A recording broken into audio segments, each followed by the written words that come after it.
Roma pasal 8, Romans chapter 8 and verse number 18. Sebab aku yakin bahwa penderitaan zaman sekarang ini tidak dapat dibandingkan dengan kemuliaan yang akan dinyatakan kepada kita. Mari kita baca bersama-sama, 2, 3. Sebab aku yakin bahwa penderitaan zaman sekarang ini tidak dapat dibandingkan dengan kemuliaan yang akan dinyatakan kepadaku. Di dalam salinan bahasa Inggris, dia bunyinya agak berbeda. Di dalam ayatnya yang ke-18, dia berbunyi demikian. For I reckon. Reckon itu menghitung. That the sufferings of this present time, bahwa penderitaan dari waktu sekarang ini are not worthy, tidak ada harganya, to be compared, dibandingkan with the glory, dengan kemuliaan which shall be revealed in us, yang akan dinyatakan kepada kita. Di dalam kata reckon itu datang dari kata logizomai. Mari kita ikuti logizomai. Logizomai artinya memperhitungkan, menganggap, memperkirakan, dan counting, reckoning, menghitung, menganggap. Nah, yang kita hitung seringkali uang, yang kita hitung keuntungan, yang kita hitung hal-hal dunia. Tapi Paulus berkata, karena aku memperhitungkan, aku membandingkan bahwa penderitaan, ya, di dalam bahasa Yunaninya dikatakan patema. Mari saudara ulangi kata patema. P-A-T-H-E-M-A. Nah, saya ingin naikkan kita sedikit ke dalam pengetahuan Alkitab, bahwa jadi orang Kristen itu harus siap menghadapi patema, penderitaan. Sebab banyak orang Kristen, banyak anak Tuhan yang sering bertanya, kenapa saya sudah orang Kristen tetapi masih banyak persoalan? Ya.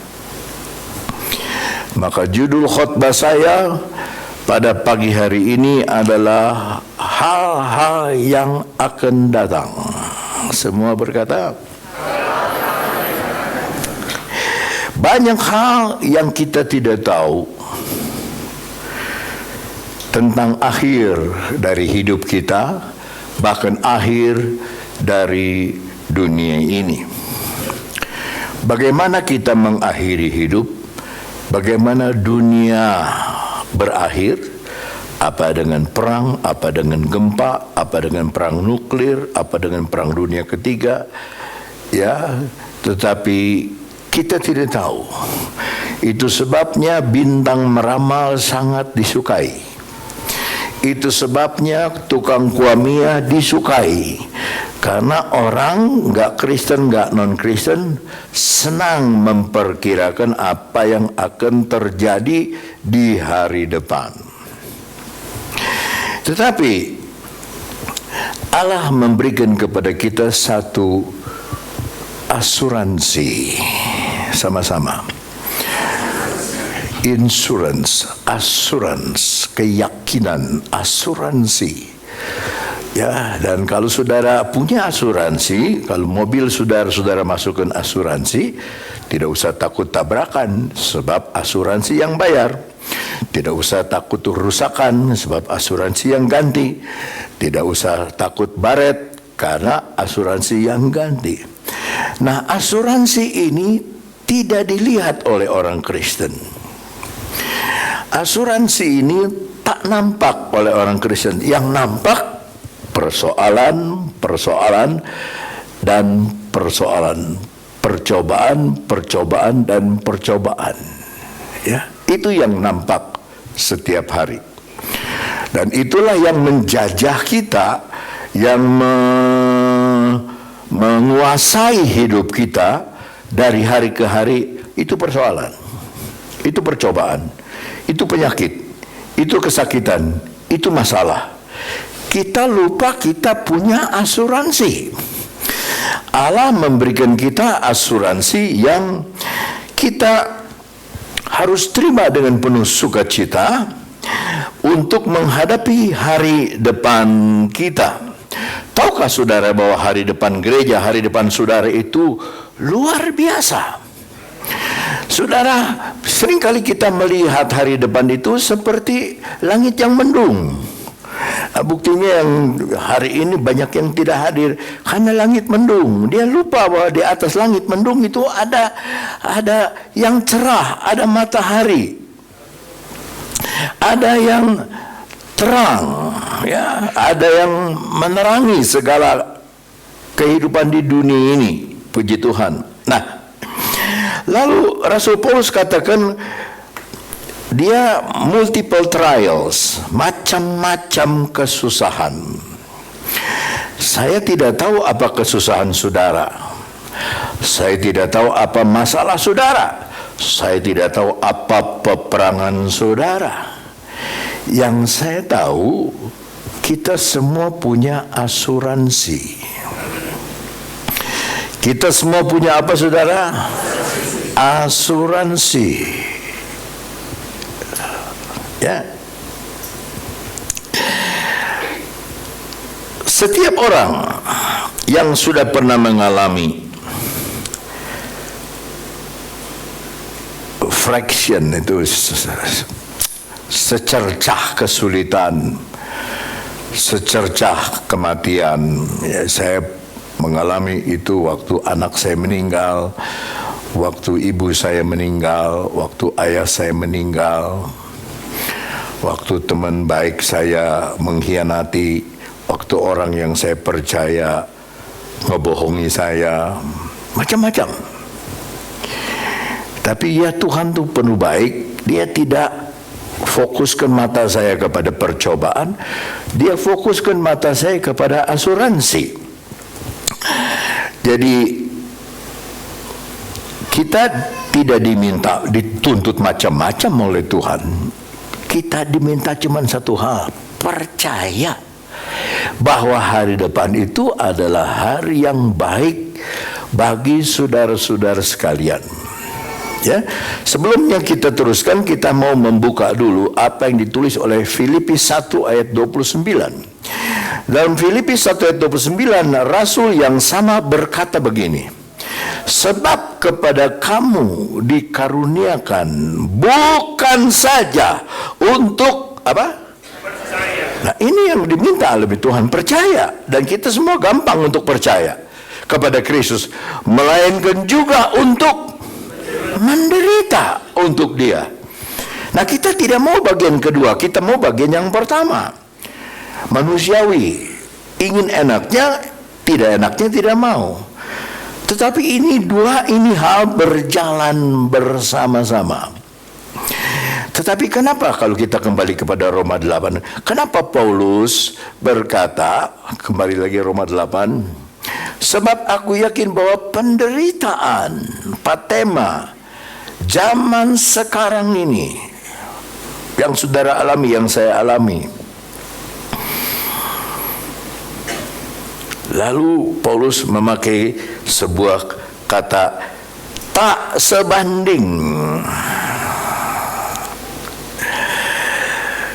Di bahasa Yunani dipakai kata axios, tak seharga, tak berharga, tak sebanding. Mari saya ingin saudara ulangi kata tak sebanding. Tak sebanding dengan kemuliaan yang akan dinyatakan kepada kita. Bukan kepada Paulus saja, kepada kita, kepada saudara dan saya. Nah saudara, mari kita lihat 9 planet yang ada di ruang angkasa. Kalau planet bumi ini sebesar saya punya kuku telunjuk ini, planet Jupiter itu sebesar ini, saudara, lingkaran. Jupiter itu sebesar ini dan bumi kecil.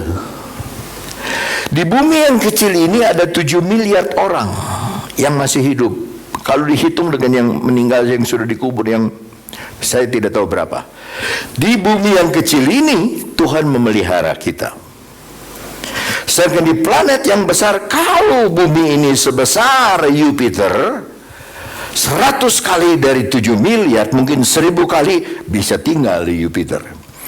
Tapi Tuhan tidak biarkan kita tinggal di Jupiter yang besar, Dia biarkan kita tinggal di bumi yang kecil, yang tak sebanding dengan Jupiter. Nah, Paulus katakan, kesukaran yang kita sedang hadapi sekarang ini dibandingkan dengan kemuliaan Tuhan yang akan diberikan sebesar Jupiter itu tak sebanding. Saudara belum ngerti, tak sebanding. Saya mau ajak saudara melihat sebentar saja kesaksian dari Yesus kepada Ananias mengenai Paulus yang baru bertobat. Kisah Rasul 9 ayat 10. Kisah Rasul 9 ayat 10. Di Damsyik ada seorang murid Tuhan bernama Ananias. Firman Tuhan kepadanya dalam satu penglihatan. Ananias, jawabnya, ini aku Tuhan. Berikut firman Tuhan, mari pergi ke jalan yang bernama Jalan Lurus dan cari di rumah Yudas seorang dari Tarsus yang bernama Saulus. Ia sekarang berdoa. Maka saya itu tidak bisa ngerti kalau orang Kristen malas berdoa. Sebab Saulus ketika dia lihat Yesus matanya buta, dia langsung ada kerinduan untuk berdoa. Coba periksa apakah kerinduan untuk berdoa itu masih ada sama kita. 12. Dan dalam satu penglihatan ia melihat, saudara, aneh di sini. Tuhan sedang menceritakan apa yang terjadi sama Saulus kepada Ananias. Dia yang cerita kepada Ananias apa yang sedang terjadi kepada Saulus. Bahwa seorang yang bernama Ananias masuk ke dalam dan menumpangkan tangannya ke atasnya supaya ia dapat melihat lagi. Penglihatan yang benar itu penglihatan pasti terjadi. Di sini kita lihat Tuhan adalah sutradara. Atas pertobatan Paulus, dia sutradara untuk membuat Ananias mengerti. Lalu coba perhatikan, Ananias orang rohani, tetapi jawabannya tidak rohani. Mari kita lihat berikutnya, 13. Jawab Ananias, Tuhan, dari banyak orang telah kudengar tentang orang itu, betapa banyaknya kejahatan yang dilakukannya terhadap orang-orang kudus-Mu di Yerusalem. Berikut. Dan ia datang kemari dengan kuasa penuh loh, dari imam-imam kepala untuk menangkap semua orang yang memanggil namamu. Nah, yang saya aneh, Tuhan tuh nggak perlu informasi. Dia tahu. Dia tahu dompet saudara tinggal KTP ya, dan STNK. Dia tahu. Dia tahu isi hati kita, apalagi cuma isi dompet. Dia tahu air mataku. Makanya saya ciptakan, Tuhan, Engkaulah tema dari laguku. Engkau nyanyian hidupku. 3 jam saya dapat ini, dari 1:30 sampai 1:30. Tuhan tidak perlu informasi dari saudara. Saudara nggak perlu, Tuhan tolonglah kesusahan saya. Tuhan tahu. Inilah orang rohani. Dia kasih informasi sama Tuhan yang tidak rohani. Padahal sudah diumumkan sama Tuhan. Tuh ada Saulus yang jahat itu, yang kamu bilang jahat, sedang melihat penglihatan, engkau datang mengunjungi dia. Berikut. Tetapi firman Tuhan kepadanya, pergilah sebab orang ini adalah alat pilihan bagiku untuk memberitakan namaku kepada bangsa-bangsa lain serta raja-raja dan orang Israel. Saya minta saudara baca ayat 16. 2, 3.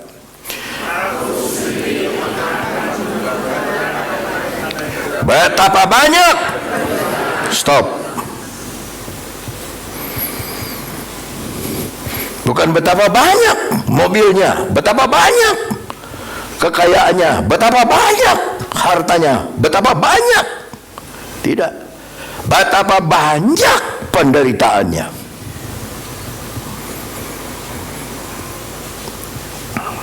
Maka gereja yang tidak menceritakan bahwa orang Kristen harus tahan menghadapi penderitaan, itu gereja kemana perginya, saya bingung.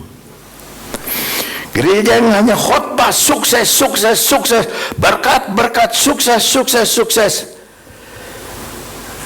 dia tidak tahu kemana dia pergi. Sebab Tuhan berkata, aku ingin dia tahu. Aku ingin menunjukkan kepadanya, bukan rahasia, bukan berkat, penderitaan. Yang apa?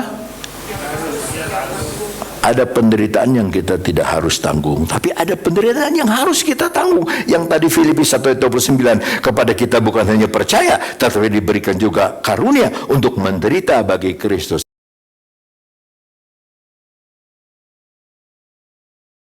Oleh karena namaku. Jadi kalau saudara dihina karena saudara Kristen, kalau saudara diolok karena saudara hidup suci, kalau saudara diejek karena saudara hidup benar, jangan kecewa. Tuhan tahu. Tuhan tahu. Dan Tuhan bukan hanya mengajar Paulus soal penderitaan, dia kasih contoh. Dalam Filipi pasal 2 ayatnya yang ke-5 sampai ke-8. Filipi pasal 2 ayatnya yang ke-5 sampai 8. Hendaklah kamu dalam hidupmu bersama, ini enggak ada dalam bahasa Inggris. Hidup bersama itu enggak ada.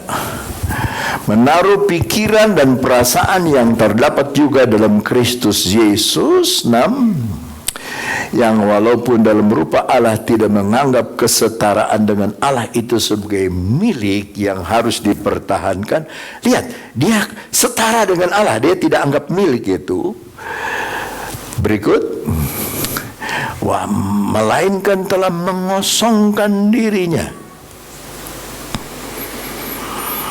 sendiri dan mengambil rupa seorang hamba dan menjadi sama dengan manusia. Kita disamain sama sesama manusia aja nggak mau.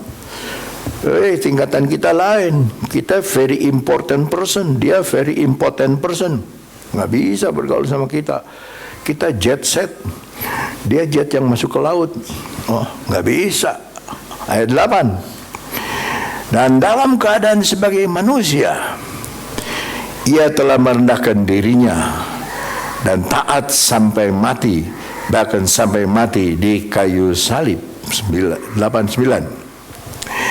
Itulah sebabnya Allah meninggikan dia dan mengaruniakan kepadanya nama di atas segala nama. Apa yang dimaksud oleh Paulus tentang Yesus ini? Dia mengingatkan kita kepada Yesaya 53. Dalam Yesaya 53 ayatnya yang ketiga dan keempat. Ia, Yesus, dihina dan dihindari orang. Seorang yang penuh kesengsaraan dan yang biasa menderita kesakitan. Ia sangat dihina sehingga orang menutup mukanya terhadap dia. Dan bagi kita pun dia tidak masuk hitungan. 4. Tetapi sesungguhnya penyakit kitalah yang ditanggungnya dan kesengsaraan kita yang dipikulnya. Padahal kita mengira dia kena tulah, dipukul dan ditindas Allah. 5. Tetapi dia tertikam oleh karena pemberontakan kita, dia diremukkan oleh karena kejahatan kita. Ganjaran yang mendatangkan keselamatan bagi kita ditimpakan kepadanya, dan oleh bilur-bilurnya kita menjadi sembuh. Waktu saudara belum kenal Yesus, saudara ada di dalam kegelapan. Tetapi kita menerima Yesus dengan iman percaya, semua kegagalan saudara, semua kejelekan kita, semua dosa kita dipikul oleh dia 2000 tahun yang lalu. Dan saudara tidak usah memikulnya lagi. Saudara tidak usah menanggungnya lagi. Iblis yang mau supaya saudara tertuduh terus. Kalau datang ke gereja tertuduh. Lihat orang ngeliatin saudara tertuduh, padahal dia lagi mengagumi saudara punya baju yang baru jadi dari tukang jahit. Dia sedang mengagumi saudara punya rambut yang seperti Candi Borobudur. Tapi saudara mulai perasaan jelek. Wah, tertuduh. Kenapa ya dia ngeliatin saya? Apa saya ada salah? Apa saya ada ngomong? Tertuduh. Itu bukan dari Tuhan. Tuhan menderita ganti saudara. Sudah, makanya Paulus bilang, penderitaan yang kita alami sekarang tak sebanding dengan berkat yang besar. Kemuliaan dalam bahasa Yunaninya itu doxa, bukan dosa. D-O-X-A, doxa, kemuliaan yang akan dinyatakan kepada kita. Kemuliaan. Haleluya. Jadi apa hari depan kita? Dalam kemuliaan Tuhan. Ya, maka kalau saudara sakit, saudara susah, saudara percobaan, ada sakit, ya ada yang bisa ditolong dokter, ada yang melalui dokter bisa, ada yang tiba-tiba meninggal seperti wakil gembala, ada yang masih kecil meninggal seperti anak saya baru 15 bulan meninggal, ada yang sudah lanjut usia. Itu semua hanya cara kita berpindah dari penderitaan kepada kemuliaan. Makanya saudaraku, agaknya kita keliru kalau kita menangisi orang yang sudah meninggal, karena dia sudah diluputkan dari penderitaan kepada kemuliaan yang kekal. Itu kalau kita di dalam Tuhan, kita memiliki kemuliaan dalam 2 Korintus pasal 3 ayatnya yang ke 18. 2 Korintus pasal 3 ayat 18. Dan kita semua mencerminkan apa, saudara? kemuliaan Tuhan dengan muka yang tidak berselubung. Dan karena kemuliaan itu datangnya dari Tuhan yang adalah roh, maka kita diubah menjadi apa? Serupa dengan gambarnya dalam kemuliaan yang semakin besar. Saya tidak suka salinan Indonesia, kita baca salinan Inggris, ya. But we all, kita semua, with open face, dengan wajah terbuka, beholding as in a glass the glory of the Lord, kemuliaan Tuhan, are changed into the same image from glory to glory. Dari kemuliaan datang kepada kemuliaan. Dari kemuliaan datang kepada kemuliaan. Dari kemuliaan datang kepada, itu hari depan saudara. Dari kemuliaan datang kepada, kalau saudara belum amin haleluya, saya terus-terusan ngomong. Dari kemuliaan sampai kepada kemuliaan. Dari kemuliaan yang satu sampai kepada kemuliaan yang dua, kemuliaan yang berikutnya. Mari saya tanya saudara dan harap dijawab. Ujian bagi anak taman kanak-kanak sama ujian bagi murid SMA, berat mana? Berat SMA. Kenapa berat? Karena tingkatannya sudah tinggi. Kalau percobaan yang saudara alami, lihat kebun kunyuk penuh dengan bunga, itu masih taman kanak-kanak. Tapi ketika saudara sudah SMA, saudara masuk perguruan tinggi, ada gagalnya, ada tidak lulusnya, tapi saudara terus ada diulang. Apa yang gagal diulang. Tuhan juga sama. Kalau anak taman kanak-kanak suka apa? Gula-gula, coklat, gigi udah keropos juga makan coklat, gula-gula terus. Dikasih daging nggak makan? Enggak. Nanti kalau sudah dewasa baru dikasih daging. Paulus berkata kepada jemaat Korintus, kamu masih anak-anak, aku gak bisa kasih daging, aku kasih susu. Aku gak bisa kasih makanan keras, aku kasih yang enak-enak, susu yang gampang. Nanti engkau bertumbuh, bertambah, baru. Mari saya akan ilustrasikan burung Raja Wali. Burung Raja Wali, dia bersarang di tempat yang tinggi, di bukit batu, sampai ular tidak bisa mencapai, terlalu tinggi.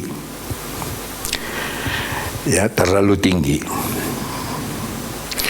Dia rami telur sampai menetas. Kalau Raja Wali menetaskan telur disebut apa? Anak Raja Wali.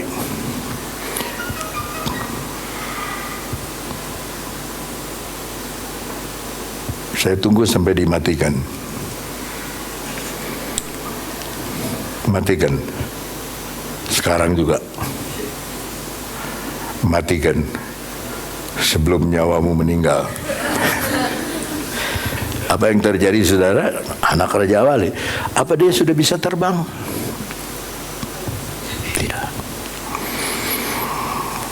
Induknya cari ikan, daging yang lembut, kasih makan. Kalau saya lihat anak Raja Wali itu blow on benar. Ya, patuknya gede, bulunya nggak ada, blow on tapi dikasih suap. Kalau sudah 1 bulan, daging berubah. Dia cari ikan yang lebih besar, lebih banyak porsinya.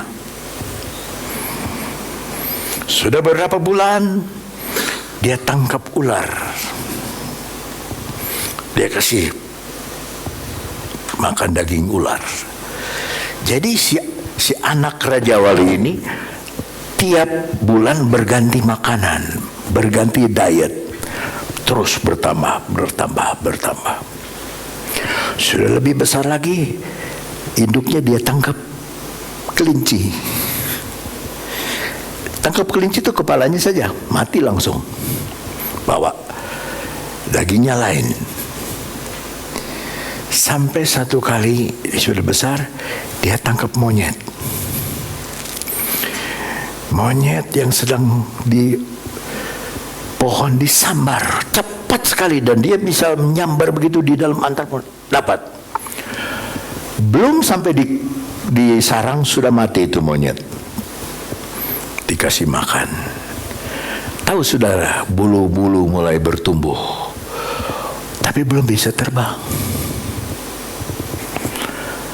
Induknya kasih makan terus sampai dia sudah mulai mengipas-ngipaskan sayapnya. Sampai dia bisa di tempat, terbang di tempat, ya kayak kita baris jalan di tempat, gerak. Nah, ini juga terbang di tempat. Tapi satu kali dia tinggal tuh anak. Kalau sudah dewasa dia tinggal. Tapi dipantau dari jauh, dia tinggal. Ini jerit-jerit, klik, dibiarkan. Menurut kita kan kejam. Anak tuh minta tolong, klik, lapar, kok dibiarkan? Ini saatnya bukan kamu dikasih makan, ini saatnya kamu cari makan. Dan secara insting anak ini bisa satu, bisa dua, mau lepas dari ketinggian 100 meter di atas bukit, dia mulai lepas. Dan waktu lepas, saudaraku, terbangnya tidak betul. Dia turun. Aduh, dia sudah menjerit-jerit, sudah tidak bisa atasi dia punya badan. Dia turun. Tapi dengan secepat kilat, induk dari Raja Wala itu, dia jatuhkan diri lebih bawah dari anaknya ini, sehingga anaknya tuh jatuh di atas punggung induknya, dibawa lagi ke atas untuk terbang lagi. Mungkin 2, mungkin 7 kali, berkali-kali begitu, tapi induknya selalu begitu. Ya, kalau saya bayangkan induk itu adalah Tuhan Yesus, adalah Tuhan sendiri. Dan kita kadang-kadang dilepas supaya sayap iman kita boleh dilatih, supaya sayap percaya kita dilatih. Tapi kita masih banyak khawatir, kita masih takut mati, takut ini, takut itu, takut ini, takut kurang, takut ini. Bapa kita di sorga secepat kilat, Filipi 2 tadi, dia mengosongkan dirinya, dia jadi hamba. Manusia saja sudah turun, dia jadi hamba, lebih rendah dari manusia, jadi budak, supaya kita bisa diangkatnya kembali ke tempat yang tinggi untuk dilepaskan lagi. Sampai satu kali, saudara-saudara, ini anak Raja Wali, dia bisa terbang sendiri, dan dia tidak begini. Kalau burung yang begini tuh kuntul, ya dia hanya begini saja. Ketika badai meniup, dia tenang, klik, dia naik. Cumulonimbus, dia naik. Dia tidak takut cumulonimbus. Ya, cumulonimbus tidak takut. Kenapa? Karena dia diciptakan untuk angin ribut.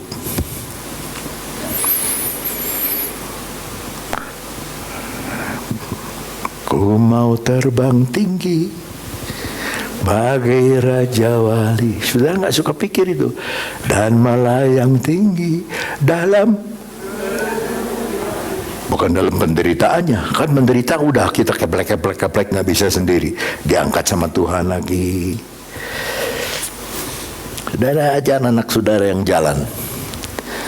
Nangling, ning nangling keng, nangling, ning nangling keng. 1 tahun. Ayo, cep, nangling, dia jalan 1, 2, 3 langkah, jatuh dia. nangis. Apa saudara mikir moceng? Lu tolol, lu enggak kan? Suruh angkat lagi, ayo. Memang ada jemaat yang sampai sekarang masih kayak bayi, yang jalannya tuh jatuh bangun terus, jatuh bangun lagi, jatuh bangun. Tapi Tuhan itu orang tua yang sabar. Orang tua yang sabar sampai 7 langkah, 8 langkah. Saya ingat Revi waktu belajar jalan, Helga waktu belajar jalan, ya sampai dia 10 langkah bisa dari kursi ke kursi sampai dia bisa lari. Waktu saya ajar berenang, Revi itu saya lempar di kolam renang, lempar aja gitu. Tapi satu kali dia sudah tahu rahasianya berenang, dia bilang, "Pak, Api bisa berenang." Dia bilang, Api bisa berenang, bagus. Ya. Jadi kalau Tuhan lempar kita di kolam renang, itu supaya kita belajar. Saya latih sama yang berenang, anggap air ini teman, bukan musuh. Kalau kamu anggap tenggelam, teman, bikin kamu ngambang. Ya, haleluya. Kalau saudara anggap percobaan itu teman, saudara ngambang. Kalau saudara anggap percobaan itu musuh, tenggelam. Lihat Petrus, dia jalan di atas air. Wah, sudah imannya sama seperti Yesus, haleluya. Ayo datang, kata Yesus, come on. Tapi dia dengar ini. Desas-desus, ada ISIS, ada usus. Dia tenggelam, tolong Tuhan. Tuhan, di manakah imanmu? Imanmu di mana? Sayapnya belum kuat.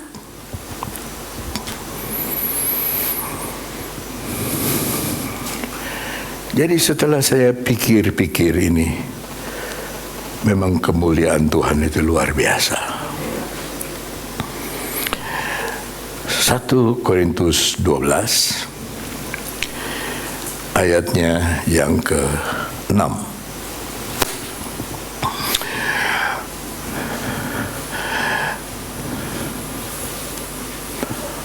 Maaf, 2 Korintus 12. 2 Korintus 12.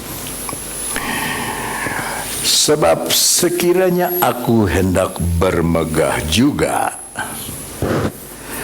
aku bukan orang bodoh lagi, karena aku mengatakan kebenaran, tetapi aku menahan diriku, supaya jangan ada orang yang menghitungkan kepadaku, menganggap aku lebih daripada yang mereka lihat padaku atau yang mereka dengar daripadaku. Berikut.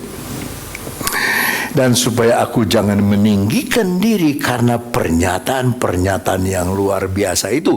Dia lihat itu Firdaus, maka aku diberi satu duri di dalam dagingku. Bukan di dalam roh, di dalam daging. Yaitu seorang utusan iblis untuk menggocoh aku. Supaya aku jangan meninggikan diri. Jadi Paulus sadar, kalau dia dapat percobaan, dapat duri, supaya dia itu rendah hati. Berikut. Tentang hal itu aku sudah 3 kali berseru kepada Tuhan, supaya utusan iblis ini mundur daripadaku. Ayat 9. Tetapi jawab Tuhan kepadaku, cukuplah kasih karuniaku bagimu, sebab justru dalam kelemahanlah anak Raja Wali turun dalam kelemahan. Kekuatanku induknya, kuasaku menjadi sempurna. Sebab itu aku terlebih suka aku bermegah, yang aku banggakan bukanlah kekuatan, tetapi yang aku banggakan adalah kelemahanku, supaya kuasa Kristus turun menaungi aku. Saya ingin saudara baca bahasa Inggrisnya. And he said unto me, my grace is sufficient for thee. Anugerahku cukup. Di dalam percobaan, anugerahku cukup. Dalam aniaya, anugerahku cukup. Dalam persoalan apa? Anugerahku cukup. Kita seringkali anggap remeh anugerah Tuhan. Ya, kita lari sama manusia, kita lari sama orang yang lebih kuat dari kita, kita lari sama orang pintar, kita lari sama teman, kita lari sama bank, kita lari sama macam-macam orang. Tidak. My grace is sufficient, cukup. Anugerahku itu cukup. Ya, aku ada sebagaimana aku ada karena kasih karunia, karena anugerah Tuhan. Saudara ada sekarang karena anugerah Tuhan. Saya ada sekarang karena anugerah Tuhan. Semua kita karena anugerah.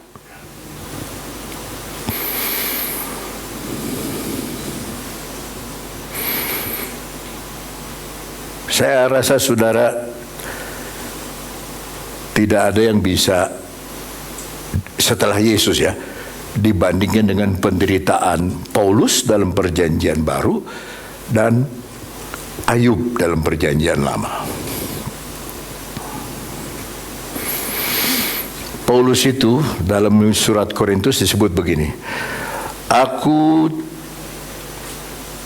beberapa kali dalam bahaya kapal, 3 kali aku dicemeti, masing-masing 39 kurang 1.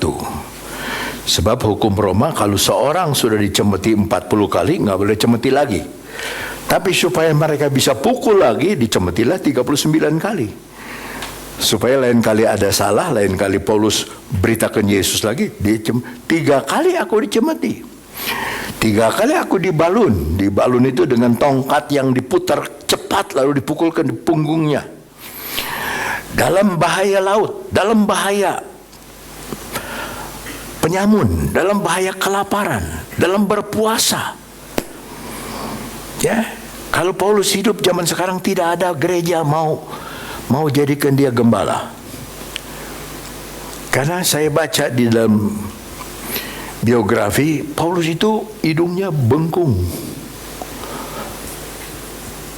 punggungnya agak bungkuk, jalannya agak bungkuk, alisnya tebal, kepalanya botak. Kerjaannya keluar masuk penjara. Sebentar penjara Filipi, sebentar penjara di sana, sebentar penjara di sini, sebentar penjara di sini. Tidak ada. Tapi dia sudah bilang tadi, penderitaan yang sekarang ini tak sebanding. Jabat tangan 2 orang saja dan berkata, percobaan yang kecil itu tak sebanding. Enggak ngomong semua, mesti bicara dong. Tak sebanding dengan kemuliaan yang besar. Yang kedua, Ayub. Tidak ada tokoh perjanjian lama yang seperti Ayub. Katanya Tuhan itu tabib, kenapa dia bisul nggak sembuh-sembuh? Tuhan izinkan, Tuhan biarkan. Tuhan biarkan. 4 perusahaannya lost total, hilang sama sekali. Kenapa Tuhan izinkan begitu? Kan Tuhan bilang pencuri datang untuk mencuri, membunuh, dan membinasakan. Aku datang supaya engkau hidup berkelimpahan. Kenapa? Tuhan izinkan. Kenapa istri yang ilovio, wa'aini, tiba-tiba sekarang menghindari, dan dibilang mau begitu saja, papi, udah kutuk Tuhan mati. Itu terlalu baik. Kutuklah Tuhan dan mampuslah kau. Itu Iya, itu yang disebut oleh istrinya Ayub. Kenapa? Dibiarkan 4 topeng siang ho, kesana kemari sama-sama, makan bakmi sama-sama, makan paikut sama-sama, apa sama-sama. Sekarang nasihatinya sok suci, kamu tuh ada dosa, kamu ada dosa. Coba kita lihat pengakuan Ayub dalam Ayub 23 ayat 10. Dalam Ayub 23 ayat 10 dia berkata begini, karena ia tahu jalani hidupku,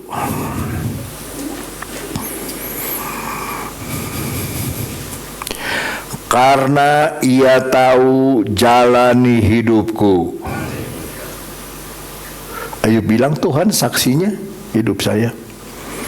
Dia tahu seandainya ia menguji aku sama-sama, aku akan timbul seperti emas. Ini yang dicari Tuhan di akhir zaman, jemaat yang berkarakter mentalnya emas. Emas itu kalau dibakar maunya.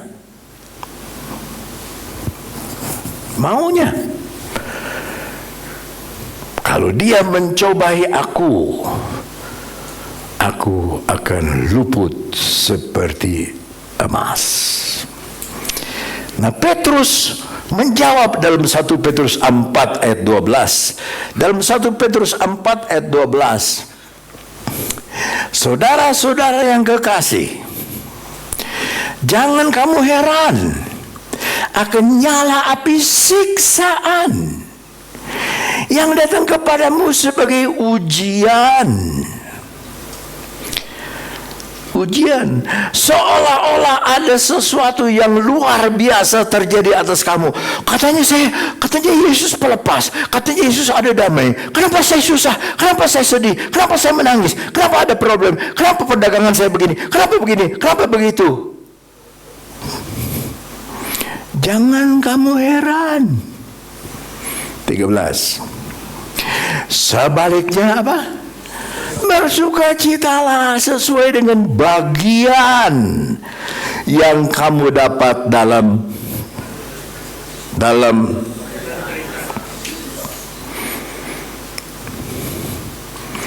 kok menderita. Tapi Paulus bilang penderitaan zaman ini tidak sebanding dengan kemuliaan yang akan kita terima, supaya kamu juga boleh bergembira. Yang pertama bersukacita, yang kedua bergembira, dan bersukacita 3 kali berturut-turut pada waktu ia menyatakan apanya? Kemuliaannya. Puji Tuhan, puji Tuhan. Sekarang saudara-saudara,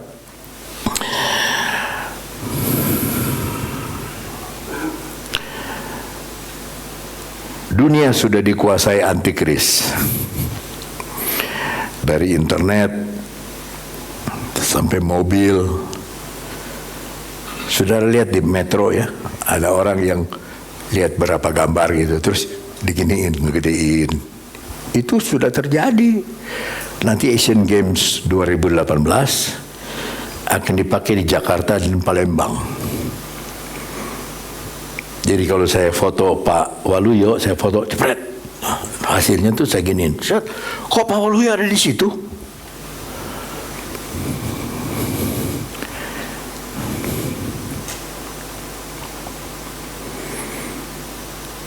Hololos. Dari Hololos itu nanti ada Hololos itu sudah keluar di Amerika. Nanti ini Microsoft yang 10 tuh, seri 10 baru keluar. Belum tahu bisa masuk Indonesia atau tidak. Saya rasa semua bisa masuk. Dari sana datang hologram. Saya khotbah di sini, saudara foto. Saudara kan bisa kirim ke Cianjur. Dari tempat duduk sudah bisa kirim ke Cianjur. Nanti saudara dari sini, nempel di tembok. Itu sudah antikris semua. Dan sekarang pendeta bukan pendeta-pendeta kecil, pendeta-pendeta besar yang kacau. Ya, saya lihat di koran Surabaya Pagi, aduh, pendeta yang besar, yang 25 tahun yang lalu sama-sama ke Singapura, sekarang sedang dalam masalah. Masalahnya bukan masalah kecil, masalah besar. Pisah sama anak, pisah sama menantu, ribut sama anak, ribut sama menantu. Tapi apa Tuhan tidak tahu? Tuhan tahu. Tuhan tahu.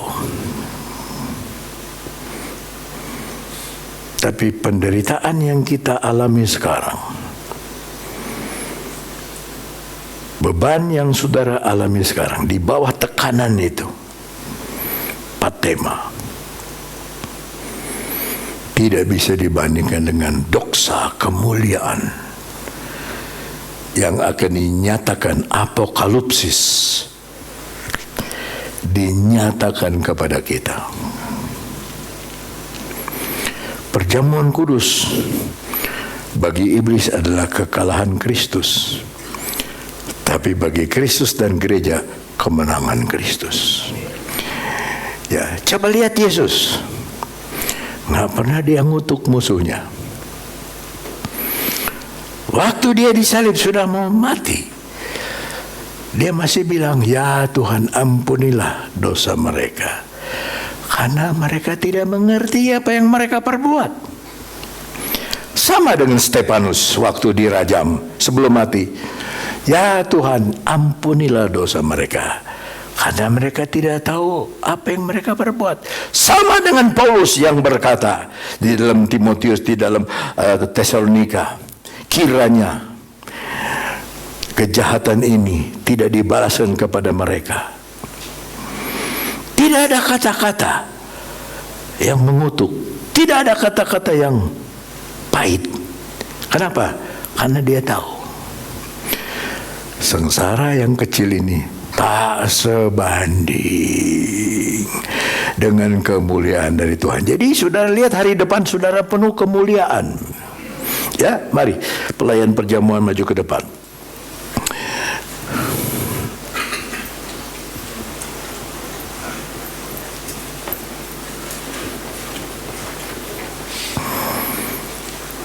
F juga.